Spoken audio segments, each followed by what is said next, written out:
번째로 저희 대한물리치료사협회를 이끌고 계시는 이근희 회장님의 인사 말씀 듣고 시작을 해보도록 하겠습니다. 외국에서 볼 때는 물리치료 단독법, 단독으로 하려고 하네, 그런 개업을 하려고 하네, 이렇게 또 이야기가 진화가 되는 것이거든요. 그래서 명확한 것은 물리치료사 단독법이 아닌 물리치료사법이다, 물리치료사법 제정이다라고 먼저 서두에 말씀드리겠습니다. 카자흐스탄에 가가지고 봉사활동을 한 거거든요. 의사 없이 전부 다 봉사활동이가 데스틱맨 1면에 하고 다 나오고, 몽골은 우리가 한 달 반 전에 몽골 들어간 거는 국영 TV까지 다 나왔었거든요. 한국의 물리치료에 대한 부분이 수준이 아주 높기 때문에 카자흐스탄이라든지 뭔가 다른 나라에서는 그 기술을 전수해달라고 하고 있습니다. 또 10월 달에는 우리 물리치료사협회와 카자흐스탄 국가정부하고 MOU를 맺어서 우리 물리치료를 전수해주기로 되어져 있습니다. 그만큼 지금 안전한데 왜 우리나라에서만 불안하다라는 심리로 가겠습니까? 결국 그게 혹시 물리치료사가 외국처럼 오픈할 계기를 마련해주지 않는가에 대한 부분에서 멈칫거린다는 거죠. 기자분들께서 의사분들한테도 또 다시 또 이렇게 이런 자리가 되든 개별적으로든 한번 질문을 해보시고, 정말 국민을 위해서 가야 될 방향이 무엇인가를 보고 그 부분에서 정말 기사를 좀 써주셨으면 좋겠다. 중앙비대위원장을 맡고 있는 양대영이라고 합니다.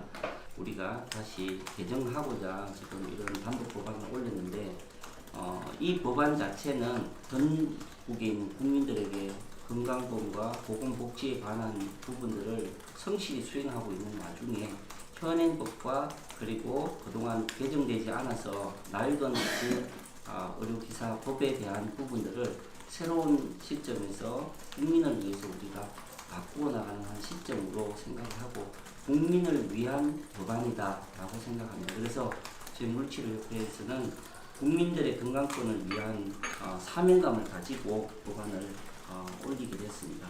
의협이나 주변에서 우려하는 물리치료사가 단독으로 진단평가를 해서 단독으로 진료를 하는 부분은 아닙니다. 전국 16개 광역시도에서 대국민 홍보 작업을 하고 있습니다. 그 전단 내용에는 타이틀에 뭐가 적인가 하면 의사의 처방하에 안전한 물리치료를 제공한다라는 게 주요 타이틀입니다. 계속 반복적인 얘기가 이미 25년 전부터 병의원들에서는 물리치료 처방전 혹은 리퀘스트라는 용어를 썼었지 지도라는 말을 갖다가 일상화되어 있지는 않았어요. 지금 우리는 심사평가원에서 상대평가라고 하는 제도를 통해서 그 의료 행위나 의료 기술이 얼마만큼의 위험도가 있고 얼마만큼의 가치가 있는가를 갖다가 검증을 하고 있습니다. 심사평가원이 물리치료라고 하는 것은 안전하다라고 해서 결정을 했고 점수를 매겼고 그걸 근거로 보험 수가를 측정을 해서 지급을 하고 있습니다. 이미 나라에서 보건소에서는 하고 있어요. 그러면 보건소에서 취업을 해서 실시하는 물리치료사는 위험하지 않고, 이거는 보건소라는 건 정부 기관이잖아요. 정부에서 운영하는 기관의 물리치료사들은 안전하고 다른 물리치료사들이 찾아가서 하는 것은 위험하다는 것 자체도 사실은 앞뒤가 맞지 않고, 산업화 기계화된 사회 속에서도 살아남을 수 있는 직종하는 물리치료사는 역시 상위권에 랭크되어 있어요. 이 물리치료사들이 할 수 있는 역할을 세계화에 맞춰서 향상시킬 수 있는 것은 무엇일까 물리치료사들도 고민을 하고 있거든요. 근데 여기에서 우리가 이제 생각해야 될 것은 보건의료 패러다임은 변화되고 있다는 것이죠.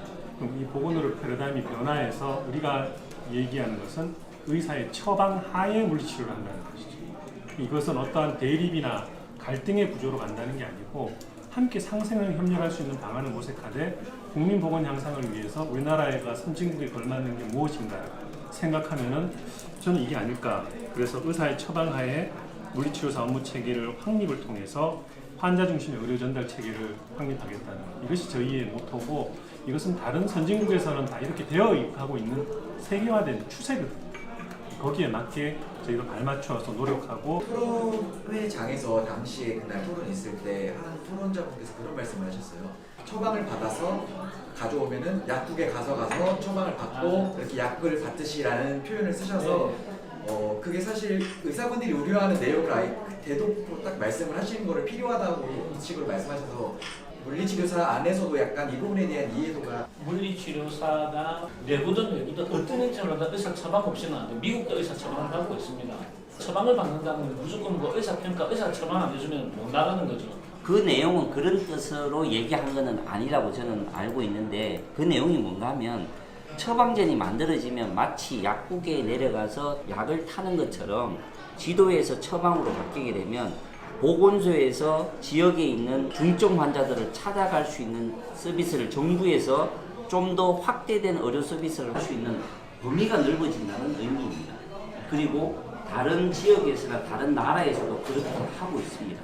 그런데 여기에서 팩트는요, 의사분들이 안전하다, 밖에 가서 직접 치료를 해도 된다 안 된다의 부분을 의사분들이 철저하게 처음에 진료를 통해서 평가를 해줍니다. 그리고 안전하지 못하거나 위험군의 환자들은 물리치료사를 단독으로 내보내지 않겠죠. 무조건 병원에 모시고 와서 치료를 하세요라고 할 거고요. 평가를 했는데 단순히 생각을 해보십시오.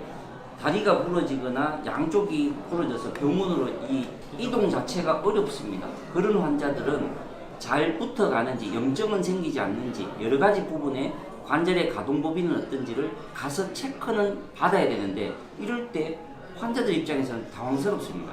가는 거는 병원에 가는 건 너무 불편하고 집에 있으니까 올 방법은 없어요 현재는. 그러면 병원에서 우리 물리치료 직원들을 처방전을 써서 대구로 보냅니다. 왜냐? 의사 선생님이 이미 그분에 대해서는 다 진료가 끝났고 안전함을 확인을 했습니다. 그런 경우를 빗대어서 약국으로 처방전을 가지고 내려가지 않습니까 환자가? 그것처럼 처방전을 가지고 우리가 찾아갈 수 있는 근거를 마련한다는 의미지 그게 단독 개원과 바로 연결된다는 건 굉장히 우리도 조심스럽고 내용에 대한 부분이 와전이 되는 걸 참 우려스럽게 생각하고 있습니다. 의사분들한테도 요구를 하는 게 법안 내용을 한 번이라도 좀 읽어보셨으면 좋겠습니다. 그냥 설립견만 가지고 이렇게 진행을 하는 게 아니라 내용 안에 문구가 써 있는 것만큼 연구한 게 있습니다. 그렇게 방문 제한이나 방문에 대한 부분들은 수요자들이 그렇게 원하고 있습니다. 그거에 의해서 처방에 의해서 가고자 하는 거죠. 그 대상자들은 노인이 되기도 하고 장애 아동이 되기도 하고 그분들이 원하시는 게 그 부분입니다. 현실에 맞추겠다는 거고 그 지금 수요자분들 그리고 앞으로 커뮤니티 케어나 지역에서 원하는 국가 정책에서도 보면 지역에서 많은 것들을 하기를 원하고 그런 분들이 원합니다. 그래서 그쪽으로 가고자 하는 게 처방입니다.